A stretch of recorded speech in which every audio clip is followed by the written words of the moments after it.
Hey, good morning and welcome to Breakthrough Walls. I'm Ken Walls and I am your host. And today I have the one, the only Nancy Anderberg on the show. You are going to love this woman. You're going to love her story. So I want you to love me right now and share this out. Stop everything you're doing and share this out with everyone you know because Nancy's story could inspire, could help somebody that you know and love. So share this out. We'll see you guys in a second.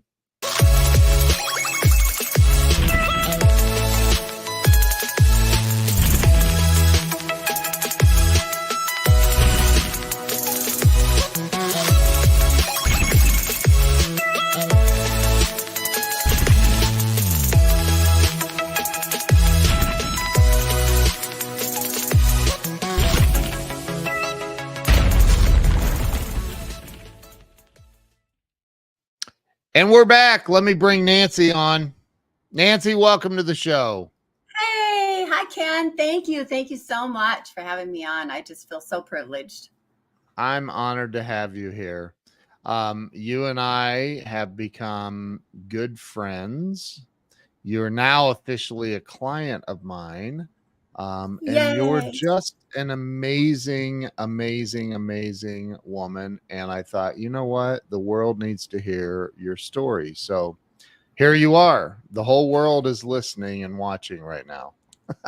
Here I am.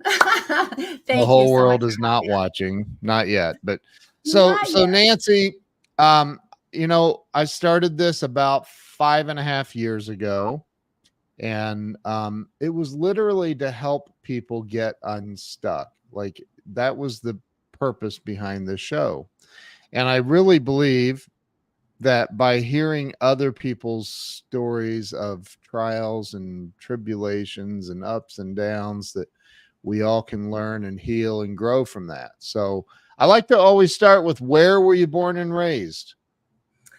All right. Well, I definitely have been through some ups and downs. And since I'm 39 again this week, this is not my first or my last rodeo, Ken. But I was raised in Miller, South Dakota.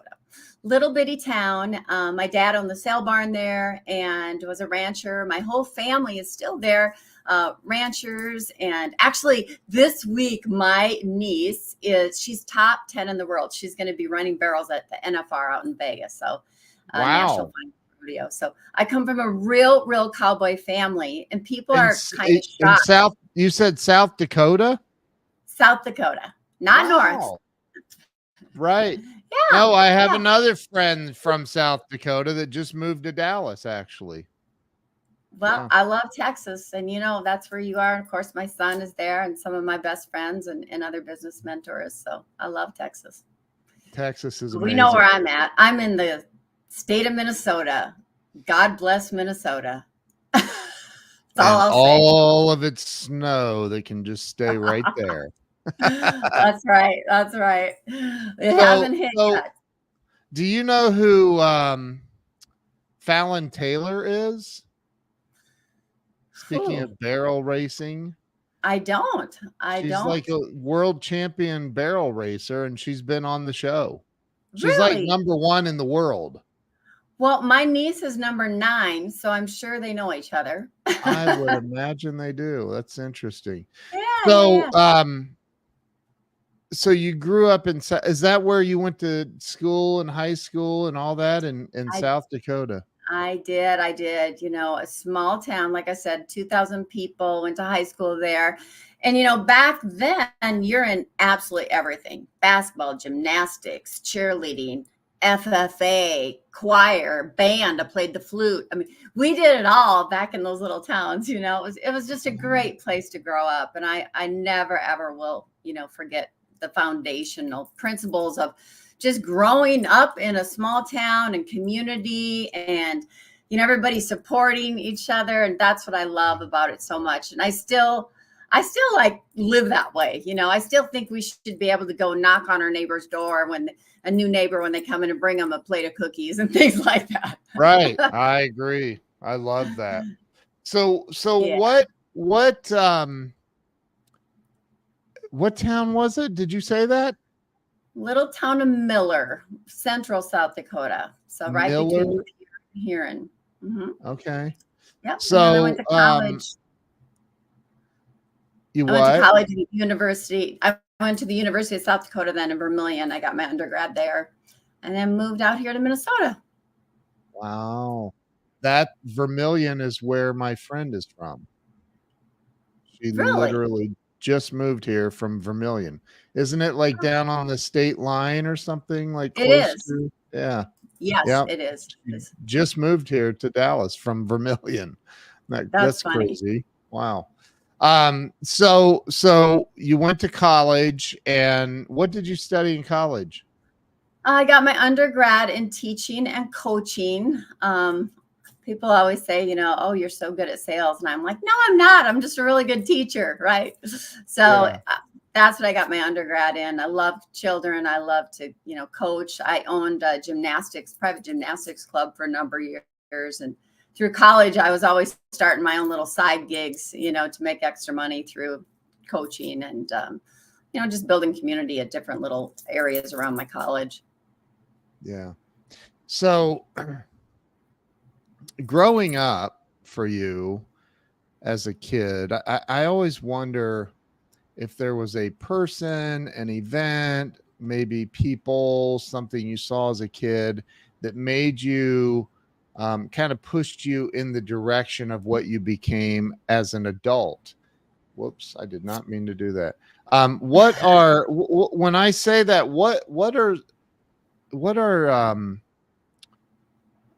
what comes to mind when you think, okay, this is kind of what pushed me in the direction I went as an adult? Anything come to mind? Oh, a lot of things. My dad was a very successful entrepreneur owning a sale barn. I don't know if you guys know what a sale barn is, but it's an auction barn where, my father was on the stage. He was the auctioneer, rattling off those numbers and selling cattle and horses. And he'd ship them all over, even like all over the world. He shipped cattle to Japan, and he was just very, very charismatic. And I always really looked up to him that way. And I just, he was just very successful. People loved my dad. And I thought that was pretty cool of how he could really just write his own paycheck, be his own boss. He had a lot of freedom, but he loved people. He really loved people. And I think that's how I really got my love for people as well. One day we were watching television. I remember this specifically. I was in third grade, and the Miss America pageant came on.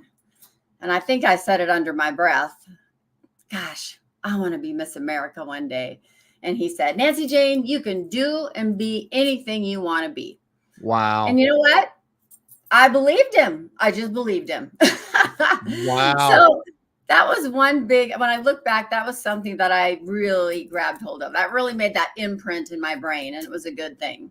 There's a lot of rough things in my childhood too that made quite an impact, divorce and just a lot of family struggles. I don't want to get into all the details of that. I do that more on my podcast where I'll share all the good, the bad, the ugly. But hey, we're all about the good, the bad, and the ugly here. So that's what. But honestly, that's what this show's about: is how you faced hard times and had a breakthrough. Yeah. Well, it was hard. I saw a lot of things a little girl shouldn't see. I was a lot younger than my siblings. I was actually number 5 and 8 years younger than the next that were closest to me.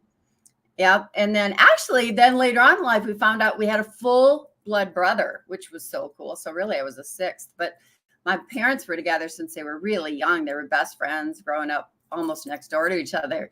And they got pregnant when they were 15 and 16, had this little baby. My grandmother was very persnickety. And back then, of course, she wanted to keep everything hush hush. And so they shipped my mother to California to have this baby. And then later on in life, we found out we had this full blood brother, and then we got reconnected. So that's been a huge, huge blessing.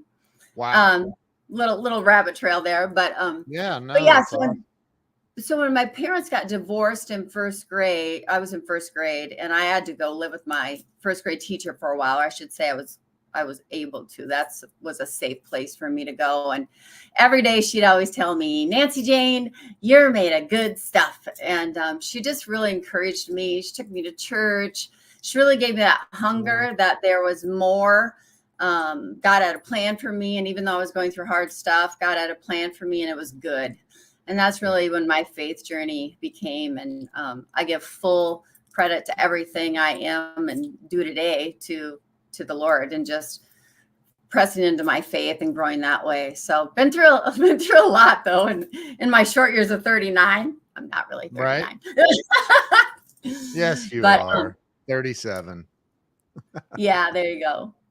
So through that, there were some struggles, and then, the big turning point for me, though, and which led me down the path that I went with teaching preventative health and wellness and fitness, and then eventually now regenerative medicine and owning a med spa. That was when I lost my mother. She died of cancer when I was actually pregnant with my second child. Wow. I have 4 beautiful babies. They are growing up. Wow. I'm telling you, my daughter's gonna be 29 this week. I'm like, Janie, how can you be 29 when I'm 39? Come on. Right. So she teases me a lot. Wow. So she's 29. And then I have a son, Jack, who is just turned 26. I have a son, Jace, who's 22. And then my baby girl is 19, and that's Kylie.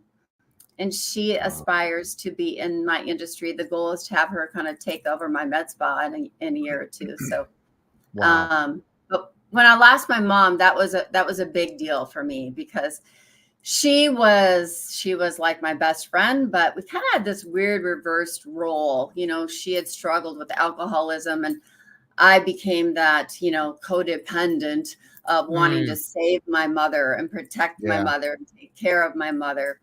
And, there are a lot of great things about codependence.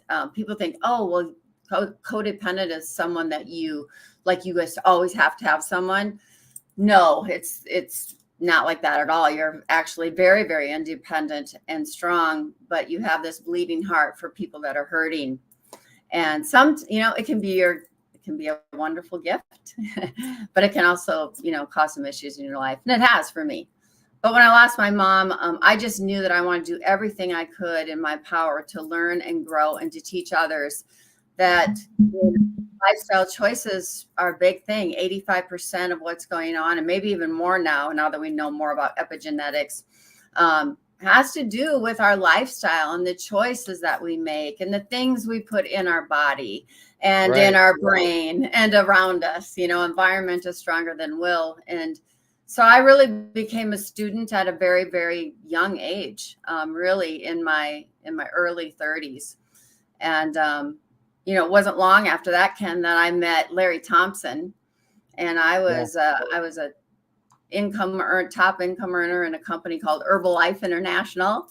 And I was able to be mentored by Jim Rohn. And then after Mark Hughes died, Larry Thompson was a co-founder, Herbalife. And to make a long story short, he actually ended up marrying one of my very best girlfriends, Taylor Thompson. So and let's talk. Let's give Taylor and Larry props, because we met because of Taylor. She introduced us, and thank you, Taylor, because this woman is amazing. So keep going. But yes, and I know Larry is the co-founder of Herbalife, which is just unbelievable considering I think they did 8 billion last year or something. Herbalife did. It's crazy. But anyway, keep going. I love this story. Yeah. And so, I'm so fortunate, so blessed really to have been able to have this incredible relationship. And because I was raised like tough, cowboy family. I say my family, imagine, okay, you guys have seen the movie. Ken, you've seen the movie, My Big Fat Greek Wedding, the big Greek, wild, crazy family. Well, mine is like the big, skinny cowboy family, right? I mean, they're just wild. I mean, they swear like truck drivers, and They love Wow. big, and everything they do is big. It's larger than life, and so that's really how my family is. But we were raised tough, man. You get bucked off, you get your butt back on. Yeah. I was being a lot younger. I was kind of, they scared the crap out of me half the time. They would hop on the horses and go running off, and I'd be left there on my buckskin little filly, this barely broke with my new suede saddle and pee the seat, like, Yeah. so, Wow. but it was like, there was no option you had to be courageous the way I grew up.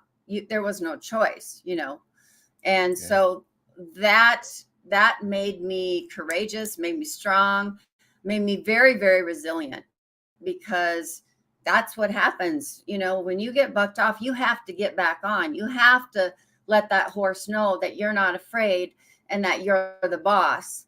Right. And it's kind of like life, right? You got to keep going. What is your option?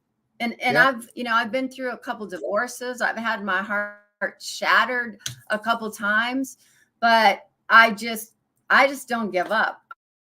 I've made quite a bit of money over the years. I've had some real lulls where I didn't. And now, with your help, because you're an incredible coach, I am so blessed by Wow. you. My life is changing exponentially even since we met. And Wow. you gotta keep going. You got to figure it You got out. to keep going. So Just keep I guess swimming. that's in a nutshell. You asked me a couple things, and that was a lot of things that changed my Yeah. life. No, I think that it's important to know where we came from, right? And what kind of set us on the path. Yeah. And so like you graduate college, you said you went to Right. Vermilion, South Dakota to go to college. Where after you graduated from college, what did you start your own business that day, or what happened? Where did things go for you from there? So, kind of interesting. I actually, I was in a relationship with someone out here in Minnesota. And so I was interviewing different places for teaching and coaching jobs. And deep down, knowing that I've always been an entrepreneur, really, since I was little. I was always figuring out little extra ways to make money.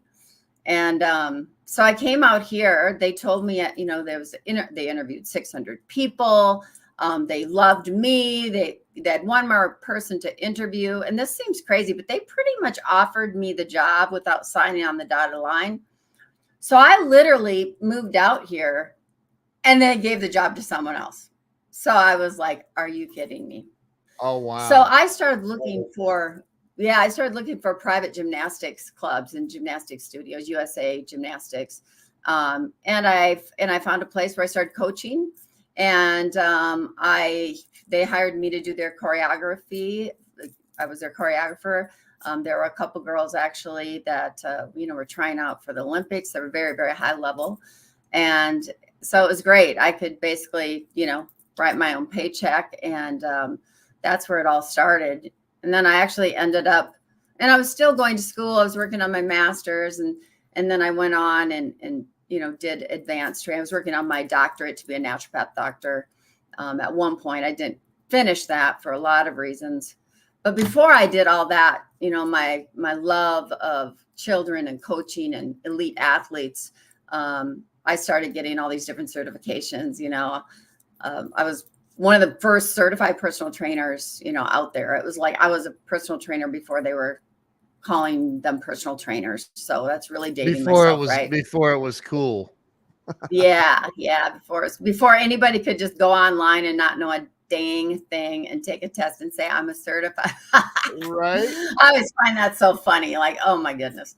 There's But a lot of them anyway, out there. yeah. There's a lot of So coaches of everything, right? So yeah. what is so you ended up in Minnesota for a job you didn't get, and you Mhm. stayed? And I stayed.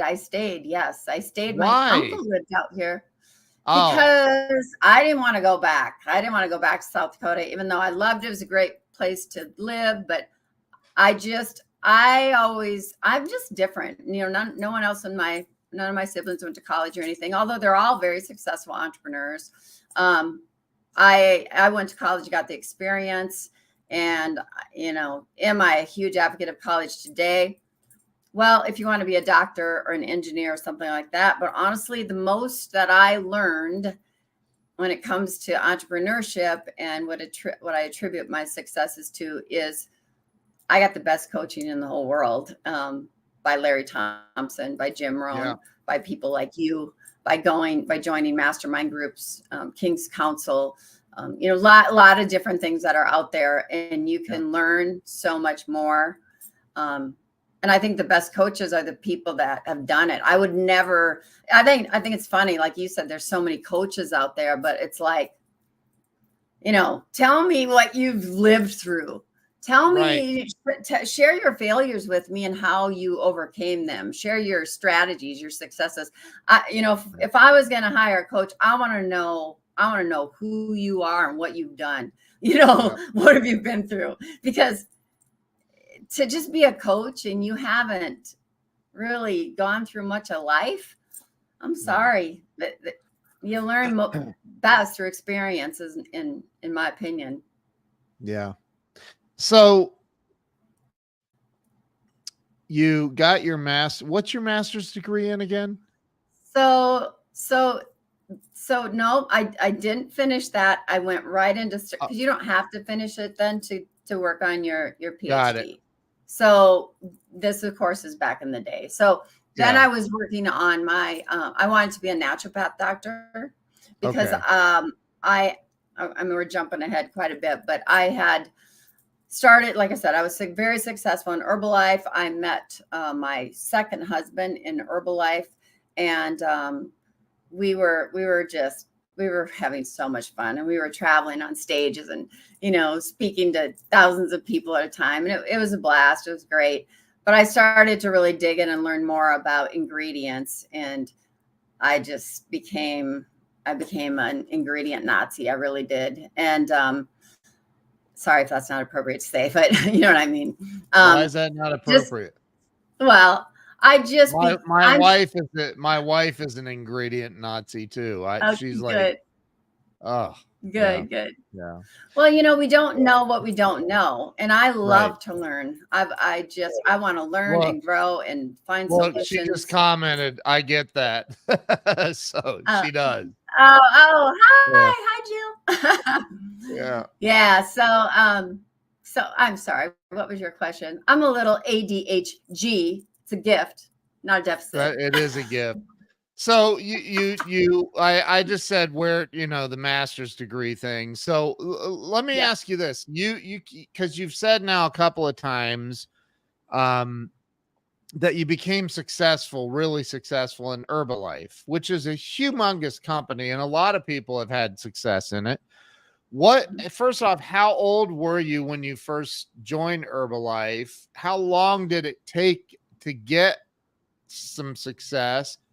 And what are the steps you took to get there? Well, I was successful at sharing the products with people right away because I was a personal trainer. I had won Mrs. Minnesota Fitness and done all those things. That's right. We need to talk about that. Go ahead. Yeah. So, so I had some credentials and I used that, but at the time, gosh, Ken, I was still so messed up from my childhood. I really was. I mean, there was just a lot of abuse. There just was. And a lot of things that just imprinted on my brain that I wish had never happened, but they did. And so I came off as being this very confident woman at that time, but I was so broken inside. I was so broken inside. So I had this big, huge, gross, false ego, which is great when you can sell. It's not really great, but I mean, I could sell a lot of product, right? And at that time we'd order it and you'd be, delivering it and those kinds of things. And that really just got me another job. And that's not what I wanted. I really wanted that residual income that I'd heard so much about, that mailbox money. And so, I don't know, I was making probably $3,000-$4,000 a month right away. But that compensation plan is kind of funky. It's kind of challenging, and you could manipulate it in certain ways back then. And so then we'd like buy in and do all this stupid stuff. But anyway, it was really sad when Mark Hughes passed away. I mean, the company was kind of like, oh my gosh, what are we going to do here? Larry had already left that company. Right. But the blessing in the loss of it all and the struggle is Larry Thompson came back in and started coaching some of us. And I was in Tish Roisin's downline. And Tish Roisin, Larry's sister, passed away just this last year, just not that long ago. It's really sad, just in May. Yeah. And but anyway, so I was really blessed to be in that organization. So Larry came in and started coaching. At that time, I'm pregnant with my third child, and I had retired my husband, who was my first husband, and children, or father of my 3 oldest kids. And I remember I was just doing everything he told me to do. I just became teachable. And how did I become teachable? One day he said to me, Nancy, I know you're really smart. I know you know all about this and that and whatever, but you're not smarter than these people that are making $50,000 a month, $100,000 a month, those kinds of things. Right. And I taught him how to do it. So if you have that desire, which I believe you do, right, and you're willing to work, which I know you're a hard worker. Yeah. You could do it, but you're missing the most important piece. You're not teachable. You're not being teachable. You can't duplicate yourself. So you got to start listening and do what I tell you to do. And he talked to me. So what I love about Larry, and he's mellowed out so much now, but I still, and I'm working on him with a new project, him and Taylor, just part-time on the side. I love helping in different startup projects, and they they help a lot of companies start. And anyway, he started talking to me like my father would have talked to me. And I was like, my body was like, oh, I recognize this. Oh, okay. Right. He's going to be a hard ass. I get that. Right. All right. And that's kind of what I needed at that time for a real wake up call. And I'd say that's really when my healing journey began. And I was, how old was I at the time? I don't know, 35, 36. So it was just a couple years ago. Yeah, I'm really dating myself now. Yeah, yep. I'm going to be 58. I will tell the world, I am proud to say I am going to be 58 on Thursday. And you know what? Do I love aging? I do. I love the wisdom. I love the growth. But that's why I own a med spa, man. I'm solution oriented, I love it. Anyway, but go ahead. That was a big turning point for me.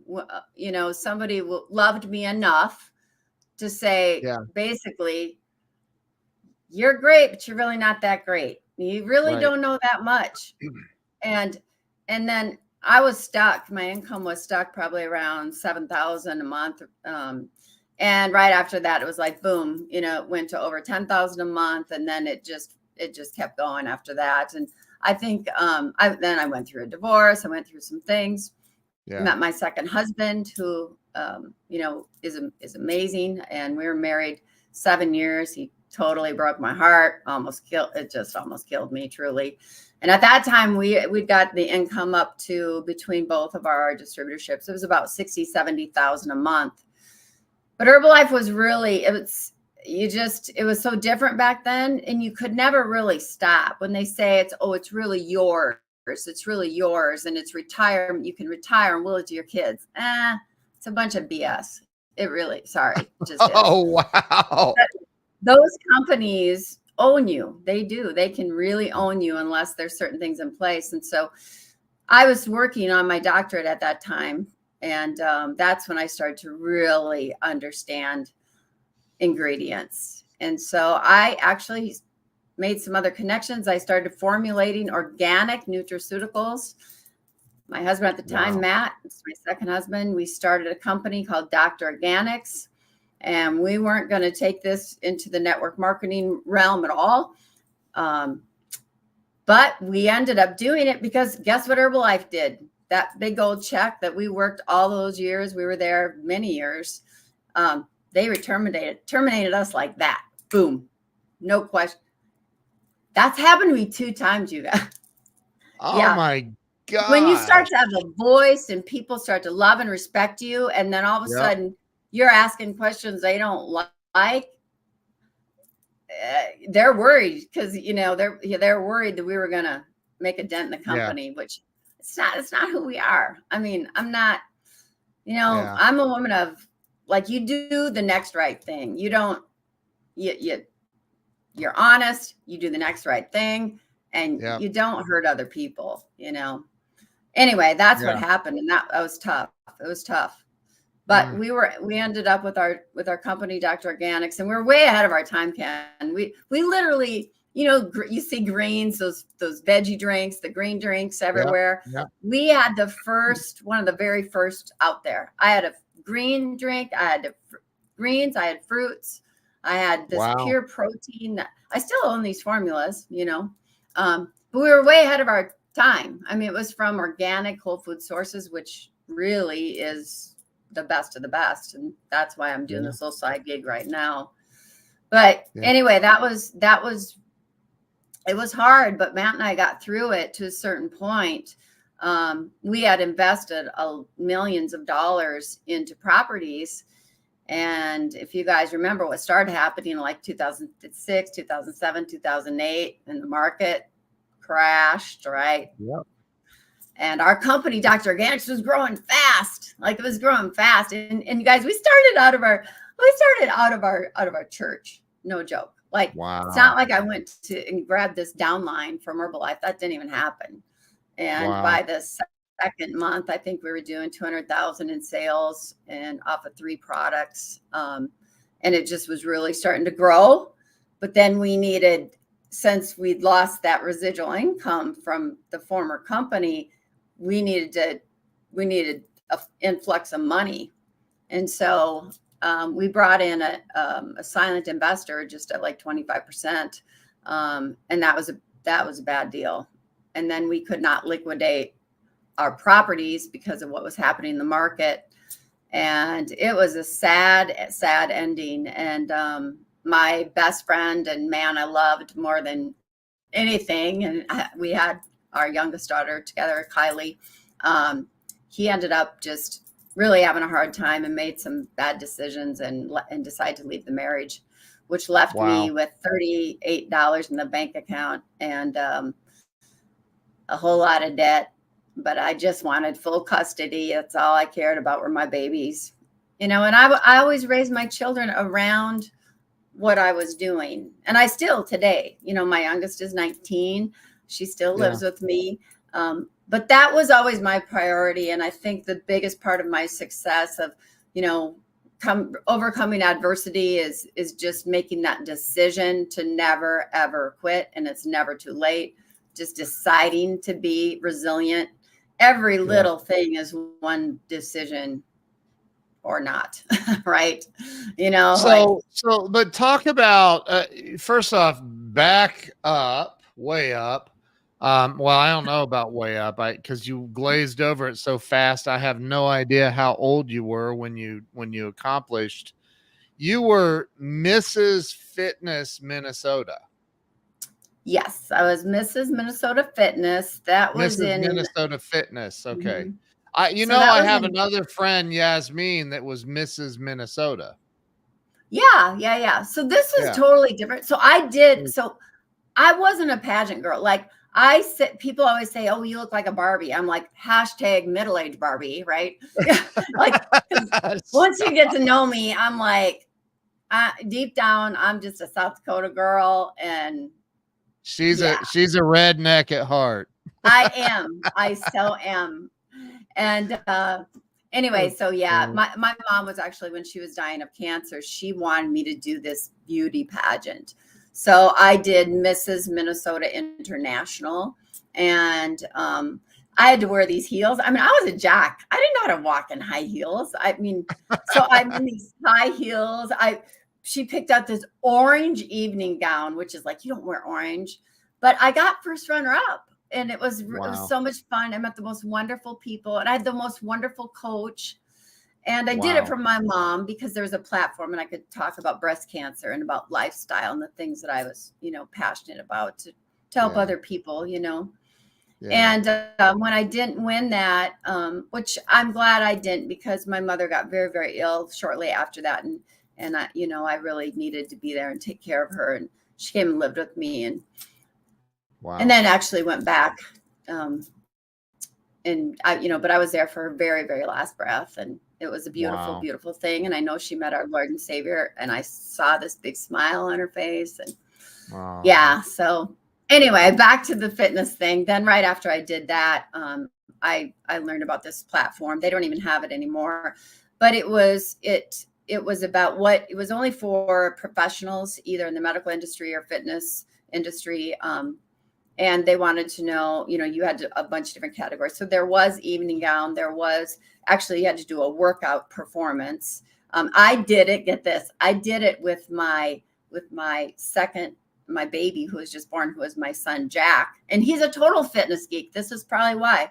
I did it with him strapped on my chest. So I did the Oh fitness my routine. gosh. Oh my It was super gosh. cool. Did you really? Yeah, I really did.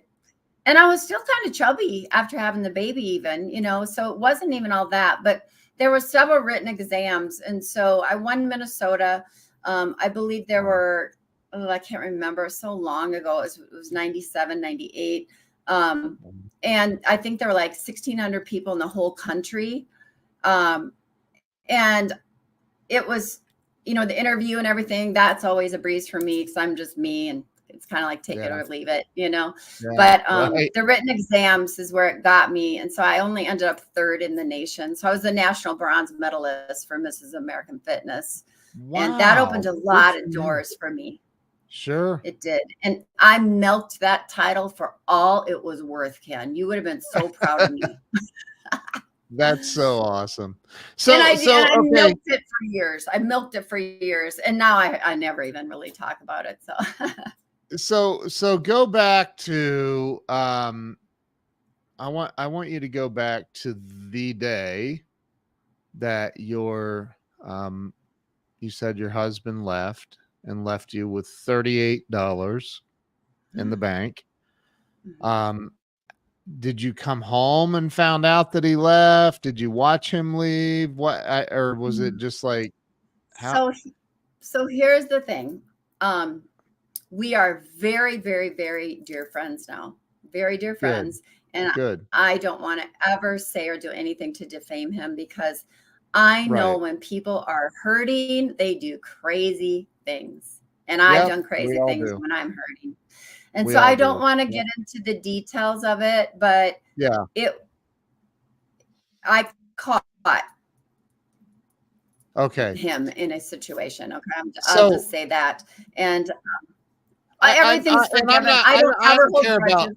Yeah. Listen, I don't care about the details. It's more about how you you had this moment where you're like, crap, I have $38 to my name. I have kids. I have all this going on. Now what? Right? That it's more about that moment of that feeling, not about the details of how it happened.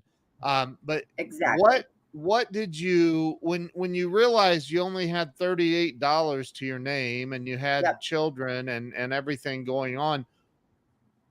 What happened at that moment? Because that's the moment where you had to dig deep. You had to, there's no option, right? I had to. Well, first thing is I fell to pieces. Of course, I was in a ball on the floor, sobbing, calling my pastors and, like, I need help. I mean, I'm, and everyone always saw me as this strong, confident woman, and it was just like, oh, you'll get through it. You'll figure this out kind of thing. I mean, my pastors were great and stuff with me, but ultimately, it's not like anyone came to my aid with the help of money. That's just not ever what my family did, even though my father was very, very wealthy, very successful. That's just not what my family did. You just figure it out. And so I actually had just started with a company called LifeVantage, and I was going to really help them launch. And so it was another network marketing company. Maybe that's another big one. You've heard of it. Well, I was there in the beginning to help that company launch. And I didn't have time to really mourn. I had to make it happen because I have these 4 sets of eyes looking at me to be strong. I'll never forget, my little girl was 5, Kylie was 5, and she said, "Don't worry, mommy.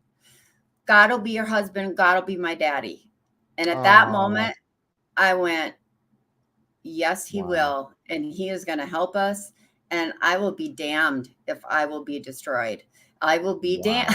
I will not allow defeat. I won't. Like, so many people sit as a victim, and I'm sure there are areas that I've chosen to be a victim and don't even know it, right?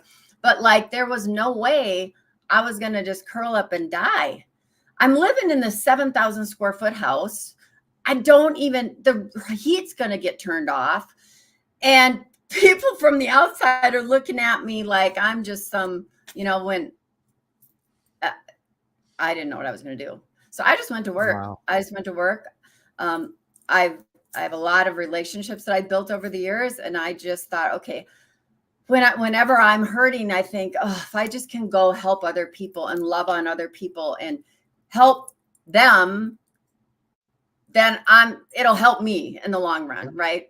So that's what I did. And so I don't know. I look back and I think, I don't know how I did it because, they were 5, 8, 11 and 13, I think. And, and they're in a million things. They're in, and driving them everywhere. And I'm still trying to work. And I just remember right here, glued, the phone was glued to my ear. And even though I was able to do all that to build income around them in and amongst their schedules, I wasn't really present. I don't know how I did it. I really don't. I look back still today and I think, how did I do that? How did I do that? I did it. Hey, here's how you did it. Your little girl told you. That's how you did it. Right. That is how I did it. It was divine intervention. I remember not sleeping, not eating. People like, "Oh my gosh, like you're so thin. How did you lose some weight?" And I'm like, "Oh, divorce diet." I mean, like you just went, you didn't stop. You just didn't. And that's the thing, and to be really honest with you, Ken, since then, I've had a couple of long-term, very serious relationships. And one of the things that I do want to share today and get across, I thought, I was going to talk more about fitness and nutrition and all these things that I'm super, super passionate about. But what I realized, even through your coaching, what I'm most passionate about is, what do you do when you feel like you're going to die? Or what do you do when you look at your life and go, why do I keep making those choices that are not good for me? Yes, I can bounce back every time, but you know what? It gets harder to keep bouncing back. And I want people to know that you can change your brain. You can change, who you think you are and whose you are. You can change those things. And you've been such a huge help for me in that area. And what's so funny about you is you say, I don't really like coaching people on relationships. Oh my gosh. Dude, I have had so many therapists and counselors in my life. What you have taught me in our short time together has made more impact in my life than years of therapy, truly. Because you pointed me in the right direction and gave me the right tools so that I could do the work. But here's the problem, Ken. We know this, and this isn't anything in life. People are not willing to do the work. And I'm like, is it hard? Yes. Choose your hard.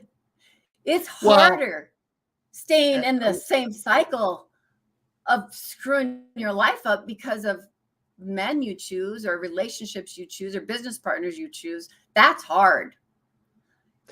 Right? It's hard to work on rewiring your brain.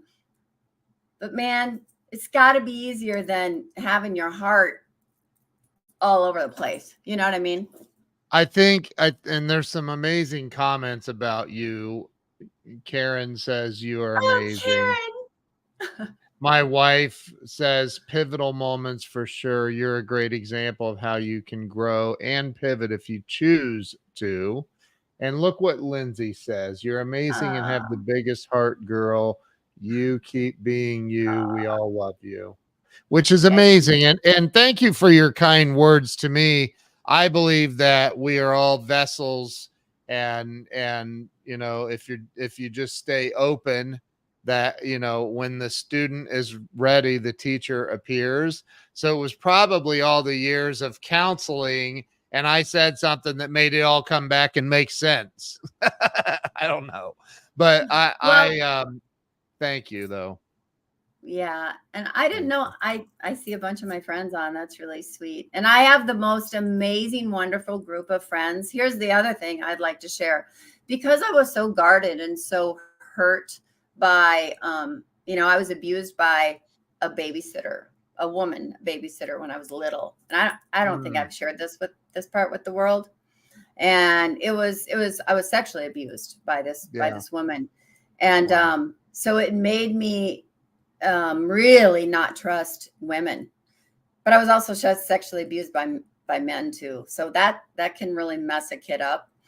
A lot of people that knew me as I was growing up, in first grade, I had a nervous breakdown. All my hair fell out. I had scabs on my head. I was a mess. People see me today that knew me from my childhood and go, wow, you're like a miracle. And I truly say only by the grace of God, and also just really how I was raised. There were a lot of wonderful things about my childhood too. And so I've just chosen to always look at the positives and the good and learn from the bad, because I don't want to sit in the muck and the mire. I just never did, even as a little girl. And so, but the thing is right now, I mean, here I am going to be 58 years old. And for the first time in my life, I have several groups of close girlfriends that I know and love and trust. And it took that long for me. So 5, 6 years ago, I went through, a big breakup, and it was quite difficult. And that's when I took 3 years. I didn't date anyone. I didn't look at anyone. I was like, I am done with men. I was done with pretty much everything. I just wanted to build a business online, and that was it. Then I wouldn't have to get too close to people, right? And so I built up these walls, but I also then dug in, and I really got healed, and I had PTSD and I had all sorts of stuff going on. And so all of that, Ken, yes, was really, really good. And I felt like I had come so far. And then getting into another relationship, that I just was so head over heels in love, but getting to the point where I realized I can't save anyone. I can't help anyone really truly help them heal. They have to be willing and want to heal, or they're just going to sit in their pain. And then what do people do when they're in pain? What would your dog do if it had a cut leg and you went and you accidentally touch the leg? That dog would bite you, right? So people hurt people. They don't mean to. They may have the most wonderful, beautiful heart, but they hurt people. And that can re-trigger things in other people. And that's what happened with me.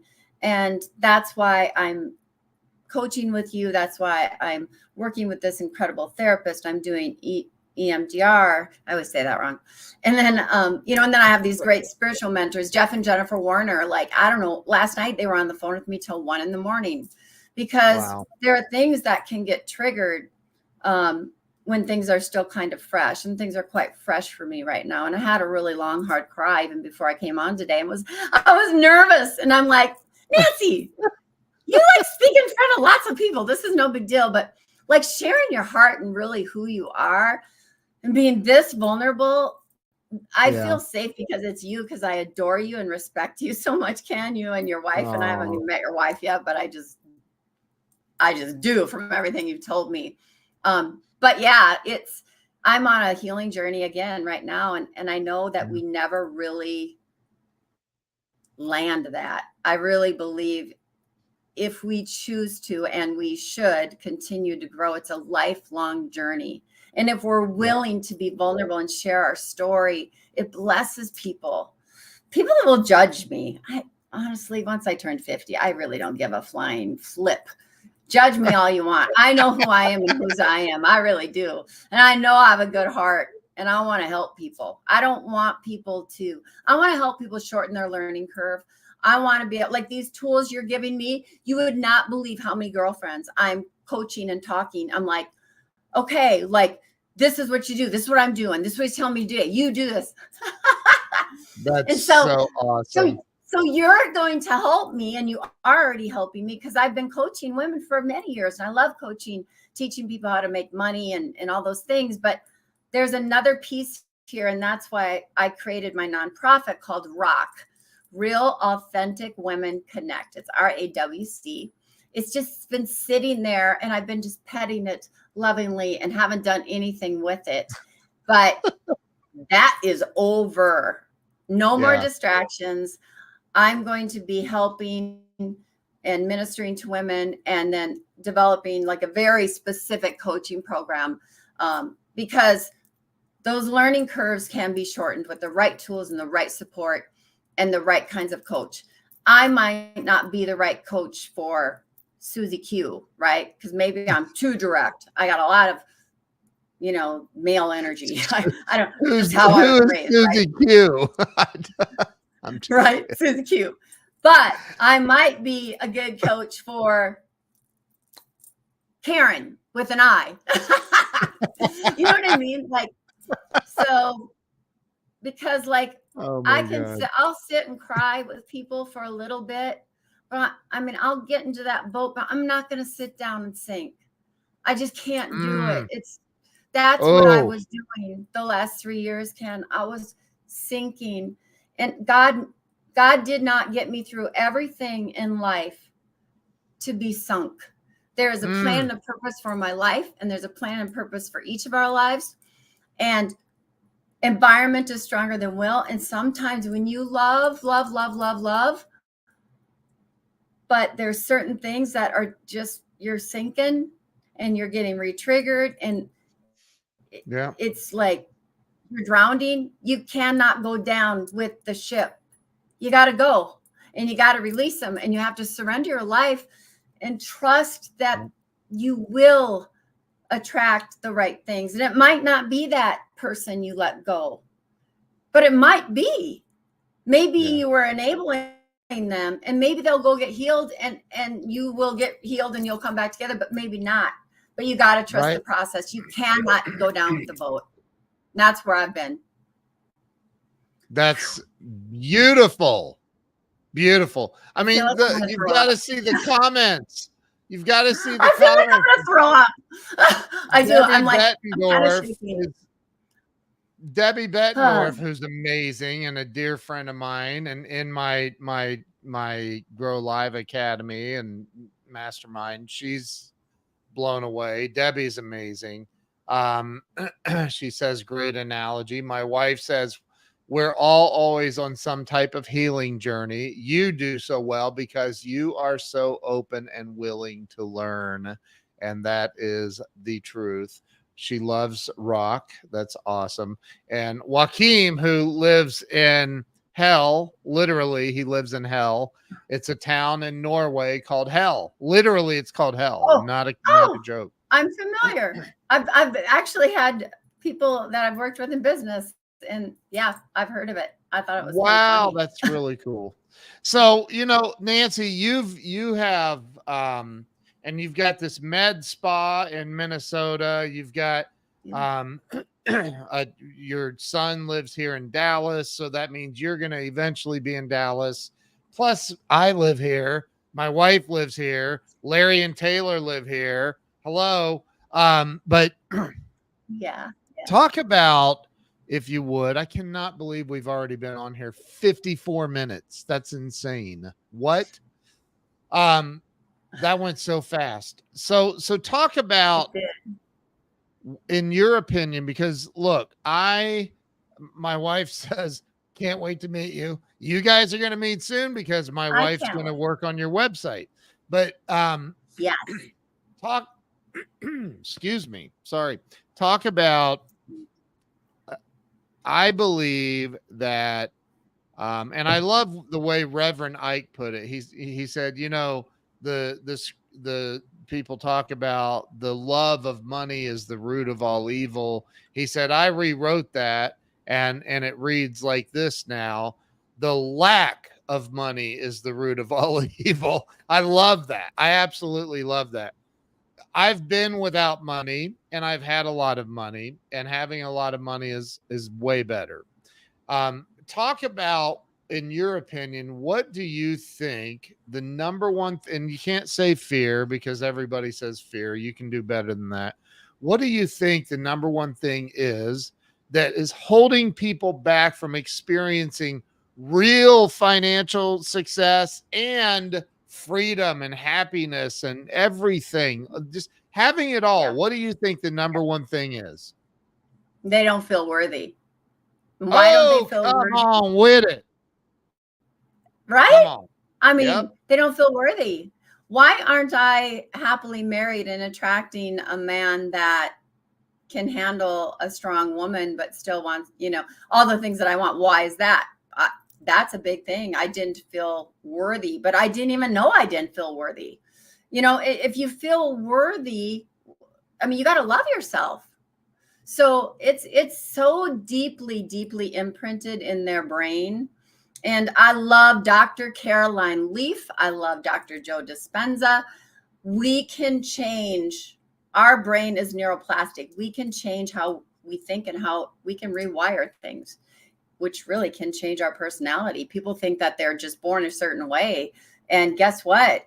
That is a lie from the enemy. Like, we can change, but we have to be willing. We have to be willing. We got to do the work. And, I always say, like, our life is like a three-legged stool. Okay. You've got your mind, soul. Your mind and soul are one. They're the same, right? Mind and soul, that's like your personality and your mind. We have Yep. your body, right? And then you have your spirit, and your spirit is what never dies. It lives forever, right? If we are not feeding all three the proper fuel, what's going to happen with this three-legged stool? One's going to be shorter than the others. You're going to fall on your what? Right on your bumper. And so Yep. we have got to get the right tools, the right information, the right fuel for our mind, body, spirit. We have to. And if we don't, we're going to feel wobbly all the way through life. We just will. And so what do? You got to surround yourself with the right people. That's so important. And that's, Jim Rohn, that's what he would drill, and same with Larry.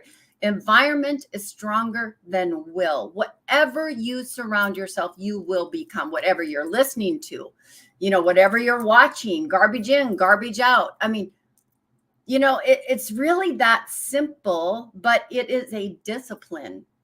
And I think part of, really changing is being disciplined enough. And I did another fitness competition. I don't know if you know that, Ken. I mean, I was just No. on stage in a bikini about this big.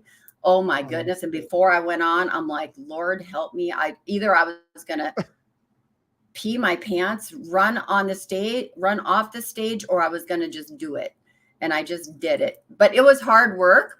And I got super lean and super muscular. And I did it at age 52 to help get my mojo back. So you got to make a decision. What's it going to take? What do you need to do to change? What do you need to do to get your mojo back, right? And then you just do it. It doesn't take that long to get a new discipline. It really doesn't. And then you got to surround yourself with the right people, have the right tools, and just do it. Like, that's what I love about, I've been coaching people in fitness and nutrition for a lot of years. This whole new thing about coaching people in this area, it's kind of like, hey, if you've done it, you can do it, right? So I'm developing disciplines in those areas for me now too. So yeah, they don't feel worthy. They don't feel worthy, and they're taking it out of context of what the Bible says. Like, it's the love of money, as in making it your God. If you get your worth from money, first of all, you don't, because that's a lie in itself. But you can be Right. so focused on money and make it this idol in your life, and it can really screw you up. So getting the right teaching, I would say join King's Council Coaching. It's an incredible group that teaches on these principles of business and what money really is, and how to use it in a way to build the kingdom and build your family. Yeah. I love that. It's amazing. So if somebody were down to their last, I don't know, $38, and the electric's getting ready to be shut off, their car's getting ready to be repoed, maybe their car was already repoed, maybe their electric's already off, who knows, they're in a really, really, really bad situation. And we've all been where we're like, God, I have tried everything and it's just not working and I can't figure it out. And you feel like, what's the point of going on? I've been there where you're like, what's the point of even being here anymore? Like, there's no purpose. What would you say to that person if they called you with that story today? I would say it's not too late. You know, I love Psalm 103. I mean, it's never too late. And I would point them in directions of resources and coaching and a church. And I would ask them a lot of questions. That's for sure. I'd really get down to the depths of what happened, and, you know, and what does it really mean to them. And then I would be there to give them tools and resources. You know, the whole thing, like, people think though that, you know, if you don't have any money, money's the end of the world. There are always ways to get money. There are so many resources out there. And there's so many people that are so willing to help people. You know, not even, I don't think you should just give people money, right? You should point them in a direction and teach them skills. You know, Larry Thompson would always say, Nancy, you have this briefcase of skills. You'll always be able to make money. You'll never have to worry about that. It's true. So I would just give them a whole lot of love, because I love people. And I would just say, you can't give up, because people love you and you were here to make a difference. And then God is going to take your mess and use it as a message. And you're going to find that there is purpose in your pain and all these little things that I tell myself every day. These are things that I say to myself every day. I have to look in the mirror and say that. And that's what I do, because I believe people foundationally, number one, they want to feel wanted and loved. That is the big, big thing. Number two, they want to be a part of something bigger than themselves.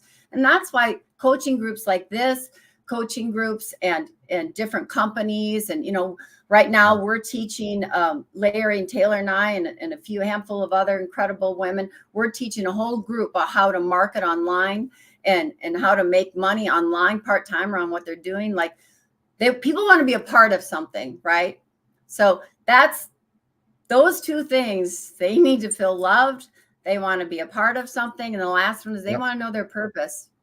And you can't just sit and pray. You have to act, because action will bring clarity.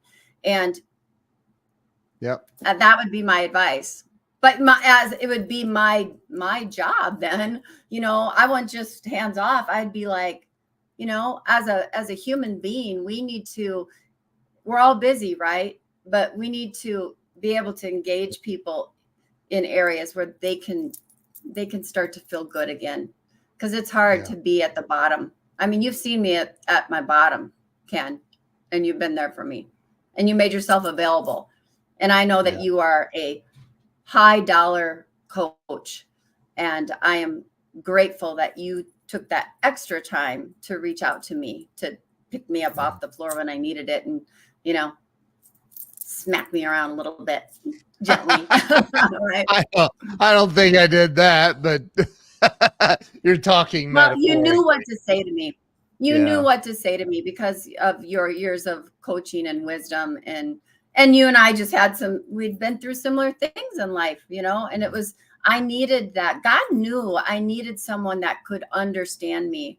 And so that's the other thing, like, expect God to move in your life.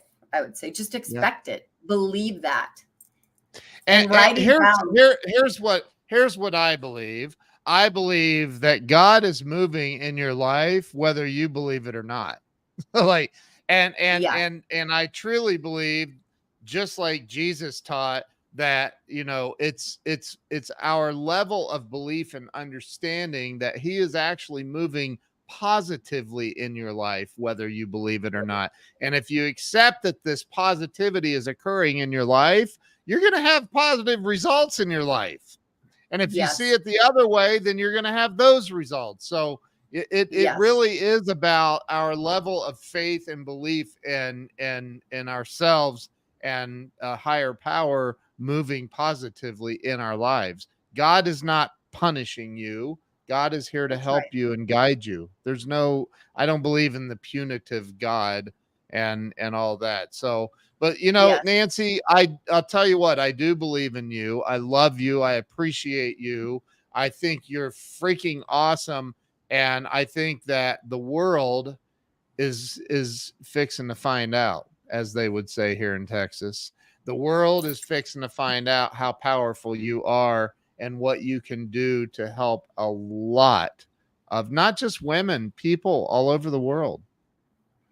Thank you. Thank you. And I'm going to embrace that and believe that and walk it out. And it's taken action and it'll happen. I'm going to believe that. And you know what? Last week, I couldn't even say that, could I? I'd be like, oh, why me? I'm like, hell, why not me? Let's go. That's So thank right. you. That's right.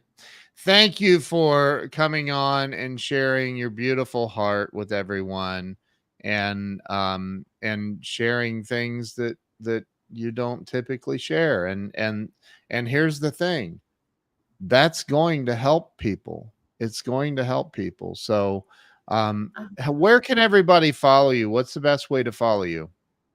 Instagram is Nancy Anderberg Coach. Okay. Facebook is also Nancy Anderberg Coach. Actually, everywhere is Nancy Anderberg Coach. That's where they can follow me. Perfect. My website, nancyanderberg.com, is getting revamped and it's going to be fabulous because your wife's going to do it. But that's not really a place to go just yet. So you can kind of It's Google me if there. you want. I'm all over Yeah. there. My podcast is called Women Rock, which is RAWC. I've taken a break from that, but I am starting that again next week. And so, but there's several episodes that I think people would enjoy that are there. So thank you so much, Awesome. Ken. I love you and I appreciate you so much. And Yeah. I look forward to meeting Jill soon. I love you too, and I appreciate you so much. And you and Jill are really going to love each other. So, listen, everybody, make sure first, let me say thank you again for coming on today, Nancy. But Thank you. everybody, make sure you go follow Nancy everywhere on all social media platforms. And she is very, very active, even in her really old age of whatever. I'm kidding. She's 39. very, very, very, very active, and a big old fashioned giant happy birthday to you. This is your birthday week, and there's a lot of positive energy that surrounds 30 days before and 30 days after our birthday. So you're in that loop right now, and I love what you're doing and who you are. So Nancy, you rock. And thank you for being here today. And everybody, make sure you go follow Nancy. Thanks so much. Have a great Thank day. you. Thank you. God bless you. Mwah. Bye bye. Bye.